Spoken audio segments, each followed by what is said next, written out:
అందరి ప్రాణాల్ని కాపాడుతున్న మెడికోలకే రక్షణ లేకుండా పోయిందా? అందుకే జూనియర్ డాక్టర్లు డ్యూటీలకు డుమ్మా కొట్టి రోడ్లెక్కారా? అసలు కోల్కతా మెడికో హత్యాచారం కేసు ఎంతవరకు వచ్చింది?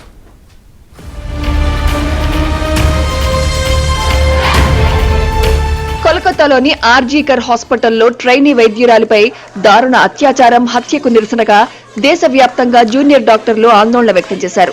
ఈ కేసులో నిందితునికి శిక్ష పడేదాకా సేవలను నిలిపివేస్తున్నట్లు ఢిల్లీ, ముంబై, కోల్కతా సహా అనేక నగరాల్లో సమ్మె చేశారు. వైద్య సిబ్బందికి భద్రత కల్పించాలని డిమాండ్ చేశారు. పలు రాజకీయ పార్టీలు సైతం మెడికోల సమ్మెకు మద్దతు ప్రకటించాయి. My sympathies are with the doctors, undoubtedly. I join them and I handhold them on this issue. If a doctor is not safe while doing their duty in the premises of the hospital, it is a shocking and a very unnerving thing. It is something that needs to be taken cognizance, and I'm rather proud that the entire doctor fraternity across the country have spoken in solidarity so that this motivates people to take action. Having said all of this, as doctors, I know that they have taken the oath to save a life. आज हम लोगों ने कार्य बहिष्कार किया है जब तक हमारी मांगे पूरी ना हो. उसमें से एक है कि वहाँ पे जितने अपराधी हैं उन लोगों को एक तो उनकी जल्दी से जल्दी उनकी इन्वेस्टिगेशन करी जाए. 13 अगस्त हो गया. ये आपको ही पता है कि 5-6 दिनों में गवर्नमेंट कुछ नहीं की है सर अभी तक. अगर वो करते तो हमें यहाँ बैठने की जरूरत नहीं पड़ती sir. As a noble professionalist हम अपने ड्यूटी पे होते सर, और अभी भी हम 24 आवर अपना ड्यूटी करके यहाँ खड़े हैं. हमारे जूनियर ड्यूटी कर रहे हैं कि हमारे लोग जो इमरजेंसी सर्विसेज हैं उनको परेशानी ना हो. जो दूर दूर से आते हैं यहाँ पे मरीज, नेपाल से आते हैं, झारखंड से आते हैं, यूपी से आते हैं, उनका जो इमरजेंसी सर्विसेज है हमारे ही कलीग वो सारे देख रहे हैं. आप जाके देख सकते हैं सर वहाँ पे. बट हमें sir at least at work place हमें अगर सेफ्टी नहीं मिलेगी then how can we work? తమకు భద్రత లేకపోతే ప్రజలకు ఎలా సేవ చేయగలమని ప్రశ్నించారు డాక్టర్లు.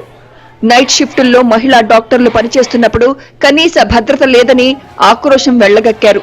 వైద్యుల సమ్మెతో కోల్కతాతో పాటు పలు నగరాల్లో సేవలకు తీవ్ర అంతరాయం కలిగింది. कोई आईएएस है, कोई आईपीएस है, अगर महिलाएं वर्क प्लेस पे उनके साथ ऐसी गंभीर दुर्घटना हो जाती है तो महिलाएं कैसे काम करेंगी, कैसे घर से बाहर वो अपने आप को कैसे सेफ फील करेगी? तो गंभीर समस्या है, गंभीर मसला है. इसीलिए हम लोगों की जो डिमांड है सेफ्टी को लेकर, अगर वो डिमांड जब तक पूरी नहीं हो जाती हम लोग तब तक स्ट्राइक पे बने रहेंगे. हमारी मांगे हैं कि सर, जैसे आपने सुना होगा कि आरजीकर मेडिकल कॉलेज में हमारी एक सहकर्मी के साथ इतना घोर अपराध हुआ है, उनका बलात्कार करके उनकी हत्या कर दी गई. ऐसे में हमारी मांगे, ऐसा केवल उनके साथ नहीं बहुत सारे ऐसे डॉक्टरों के साथ हो चुका है. अब हमारी मांगे हैं, एक, पहला कि उनको जस्टिस मिली जाए. वेस्ट बंगाल में जो कांड हुआ है उसका जो रिपोर्ट है वो ट्रांसपेरेंटली हमें इन्फॉर्म हो, डेली इन्फॉर्म हो.